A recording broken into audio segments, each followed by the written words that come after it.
அப்படியே இரு. நல்ல பண்ணுங்க. Very good.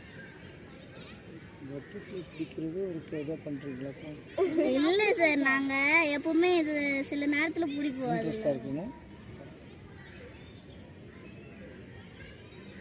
அது நடந்துட்டு அழகாக இருக்குன்னா பட்டர்ஃப்ளை. இதுதான் சிமிட்ரி. சிமிட்ரினா ரெண்டு சைடும் அது ஒரே சேம் டிசைனாக சிமிட்ரிக்கல் ஷேப்.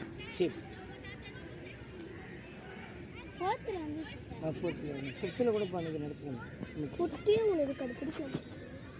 ஆனால் ஃபோட்டோ எடு. அதெல்லாம் நிறைய பட்டது. நிறைய புரி வீடியோ எடுக்கலாம். நம்ம சார் மட்டும் தானே பிடிக்கணும்னு சொல்கிறாங்க, எல்லாரும் திட்டுறாங்கடா. நேற்று 6 பிடிச்சுண்டா. காமிச்சிருக்கேன். அது ஃபுல்லாக நேற்று சார் இல்லையே, அது ஏன் பார்க்க மாட்டேங்குன்னு தெரிஞ்சிச்சு. அக்கையில் தனியாக இருக்கு. இல்லை அப்படியா? அதான் பறக்கல, அக்கையில் தனியாக இருக்கு பாரு. ஏன் தண்ணி இருந்தால் பறக்காதா? ஆமாம், அதோட ரெக்கை ரொம்ப சாஃப்டாக இருக்கும்ல, அதனால தண்ணி படிச்சுன்னா அது பறக்காது. அதில் சாஃப்ட்